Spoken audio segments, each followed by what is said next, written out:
Hi students, कैसे आप सब लोग। मुझे उम्मीद है कि आप सब लोग बहुत बढ़िया होंगे। तो स्टूडेंट्स, आज के इस पूरे लेक्चर में हम लोग बात करेंगे 10th क्लास के चैप्टर कोऑर्डिनेट ज्योमेट्री की एक्सरसाइज 7.1 का क्वेश्चन नंबर 4। छोटा सा क्वेश्चन है लेकिन बड़ा इंपॉर्टेंट है।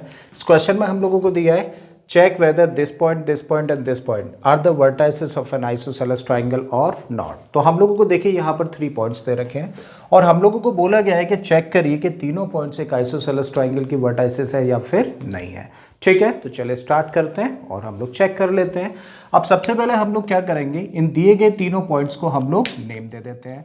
तो इस पॉइंट को हम लोग ए कह रहे हैं, इसको बी नेम दे रहे हैं और इसको नेम दे रहे हैं सी। तो यहाँ पर लेट किया हम लोगों ने, let A be the first point और इसके कोऑर्डिनेट्स का है 5, दूसरे पॉइंट को नेम दे दिया बी और इसके कोऑर्डिनेट्स हैं 6, 4 एंड सी। हम लोगों के लिए तीसरा पॉइंट और इसके कोऑर्डिनेट्स हैं 7, -2। तो तीनों क्या होंगे, बी द पॉइंट्स। राइट, अब हम लोगों को चेक करना है कि तीनों दिए गए पॉइंट्स एक आइसोसेलेस ट्राइंगल की वर्टाइसेस हैं या फिर नहीं है। तो सबसे पहले हम लोग क्या करें, देखिए हम लोग पॉइंट ए और बी के बीच की डिस्टेंस कैलकुलेट करें, फिर हम लोग पॉइंट बी और सी के बीच की डिस्टेंस कैलकुलेट करें और उसके बाद हम लोग ए और सी के बीच की डिस्टेंस कैलकुलेट करें। और जब ये तीनों डिस्टेंसेस हम लोग कैलकुलेट कर लें तो फिर उसके बाद हम लोग चेक करेंगे कि दी गई तीनों डिस्टेंसेस या कैलकुलेट की गई तीनों डिस्टेंसेस में से कोई भी 2 डिस्टेंसेस आपस में इक्वल है या फिर नहीं है। तो अगर 2 डिस्टेंसेस आपस में इक्वल है तो कह सकते हैं आइसोसेलेस ट्राइंगल की वर्टाइसेस होंगी या फिर नहीं, तब भी नहीं कह सकते हैं। छोटा सा पॉइंट है क्या, सपोज करिए, देखिए मैं आपसे कहता हूँ कि एक लाइन सेगमेंट है पी क्यू और इसका मिड पॉइंट आर है और जब हम लोग 3 डिस्टेंसेस निकालें यानी कि पी और क्यू के बीच की डिस्टेंस, पी और आर के बीच की डिस्टेंस, आर और क्यू के बीच की डिस्टेंस और पी और क्यू के बीच की डिस्टेंस, तो हम लोग क्या देखेंगे, देखिए यहाँ पे दोनों डिस्टेंसेस आपस में इक्वल है। दोनों डिस्टेंसेस कैसी हैं, आपस में इक्वल है। तो क्या ये तीनों पॉइंट्स पी क्यू और आर एक आइसोसेलेस ट्राइंगल की वर्टाइसेस होंगे, बिल्कुल भी नहीं होंगे। इसका मतलब जब ये क्वेश्चन हम लोगों को करना है और चेक करना है कि आइसोसेलेस ट्राइंगल की वर्टाइसेस है या फिर नहीं है, तो हम लोग डिस्टेंस तो निकालेंगे। उसके बाद हम लोग क्या चेक करेंगे कि कहीं ऐसा तो नहीं है कि 2 छोटी डिस्टेंसेस का सम तीसरी डिस्टेंस के इक्वल है। अगर ऐसा है तो फिर ट्राइंगल ही फॉर्म नहीं होगा, तब तो कैसे होंगे, वो तीनों एक स्ट्रेट लाइन के ऊपर होंगे। ठीक है ना। तो अगर ऐसा नहीं है कि कोई भी 2 डिस्टेंसेस का सम तीसरी के इक्वल है तो उस केस में ट्राइंगल फॉर्म होगा। और अगर ट्राइंगल फॉर्म होगा तो देखो कि क्या कोई भी 2 डिस्टेंसेस आपस में इक्वल है, अगर हाँ तो आइसोसेलेस ट्राइंगल होगा। ठीक है, तो चलिए निकालते हैं। सबसे पहले ए और बी के बीच की डिस्टेंस हम लोग कैलकुलेट करते हैं। तो ठीक है, सो ए बी का मतलब पॉइंट ए और बी के बीच की डिस्टेंस। देखिए हम लोग जानते हैं कि कभी भी जब हम लोगों को 2 पॉइंट्स दिए जाएं x1 y1 और दूसरा पॉइंट x2, y2, अगर ये 2 पॉइंट्स हम लोगों को दिए जाते हैं तो इन दोनों पॉइंट्स के बीच की डिस्टेंस कैसे कैलकुलेट करी जाती है, बाय यूजिंग डिस्टेंस फॉर्मूला। और डिस्टेंस फॉर्मूला क्या होता है, तब उस केस में फॉर्मूला होता है x2 - x1 का whole square plus y2 - y1 का होल स्क्वायर।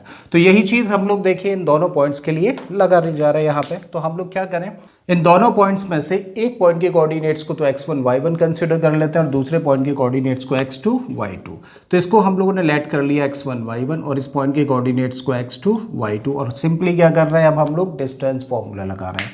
तो रखिए भाई वैल्यूज फॉर्मूले में, x2 - x1, तो x2 कितना है 6 माइनस x1 कितना है 5, तो 6 - 5 का होल स्क्वायर। y2 कितना यहाँ पे 4, में से माइनस करेंगे एक नेगेटिव नंबर को तो प्लस हो जाएगा, तो ये बन गया क्या 4 + 2 और इसका होल स्क्वायर। फर्दर इसको सिंप्लीफाई करें तो देखो 6 - 5 का मतलब क्या हुआ 1, तो 1 का स्क्वायर हो गया प्लस 4 + 2 का मतलब हुआ 6 और इसका होल स्क्वायर। फर्दर इसको लिख सकते हैं 1 का स्क्वायर मतलब 1 और 6 का स्क्वायर करेंगे तो 36 होगा। जब इन दोनों को प्लस कर देंगे तो क्या निकल के आ जाएगा, अंडर रूट में 37 यूनिट्स। मतलब पॉइंट ए और बी के बीच की डिस्टेंस कितनी है, √37 यूनिट्स है।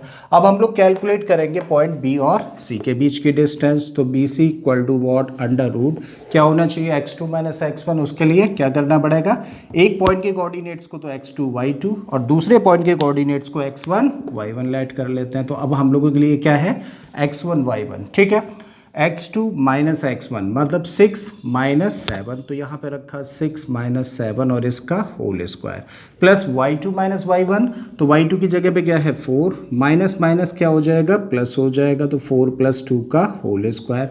फर्दर इसको क्या लिख सकते हैं, देखो 6 - 7, तो 6 माइनस 7 का मतलब क्या हुआ -1 और स्क्वायर लगा देते हैं, +4 + 2 का मतलब हुआ 6 और इसका स्क्वायर। एक नेगेटिव नंबर का स्क्वायर करते हैं तो पॉजिटिव, और 1 का स्क्वायर करेंगे तो क्या मिलेगा 1, और 6 का स्क्वायर करने पे मिलेगा 36। जब दोनों को प्लस करेंगे तो अगेन हम लोगों को क्या मिला √37 यूनिट्स। इसका मतलब पॉइंट बी और सी के बीच की डिस्टेंस कितना है, √37 है। अब हम लोग निकाल रहे हैं पॉइंट ए और सी के बीच की डिस्टेंस, तो अगेन डिस्टेंस फॉर्मूला ही लगा रहे हैं। अगेन क्या करना है, एक पॉइंट के कोऑर्डिनेट्स को तो x1 y1 और दूसरे पॉइंट के कोऑर्डिनेट्स को x2 y2 लेट करना है।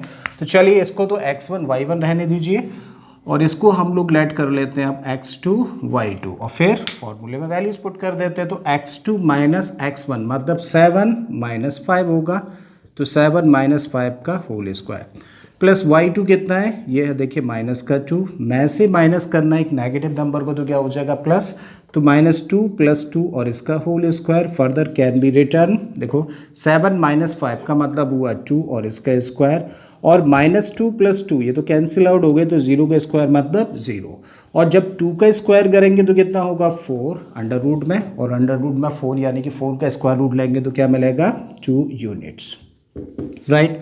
अब हम लोगों ने क्या कर लिया, देखो इन तीनों पॉइंट्स के बीच की डिस्टेंस आपस में जितनी है वो हम लोगों ने कैलकुलेट कर ली। अब हम लोग देख रहे हैं, देखिए स्टार्टिंग में मैंने क्या बोला था, दो छोटी डिस्टेंसेस, लेकिन यहाँ पे हम लोग देखें इन तीनों नंबर्स को कंपेयर करें, यानी कि डिस्टेंसेस को कंपेयर करें, तो ये क्या है √37 है, ये क्या है √37, और ये क्या है, देखो इसको 2 के साथ कंपेयर मत करिएगा, इसको रूट के साथ ही कंपेयर करो, ये क्या है √4।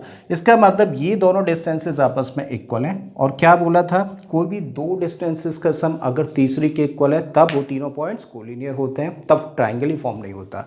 लेकिन यहाँ पे ऐसा नहीं है ना, मतलब ट्राइंगल फॉर्म होगा, और ट्राइंगल फॉर्म होगा तो भाई इस ट्राइंगल में हम लोग क्या देख पा रहे हैं कि जो AB और BC साइड्स होंगी इस ट्राइंगल की वो आपस में कैसी हैं, इक्वल हैं।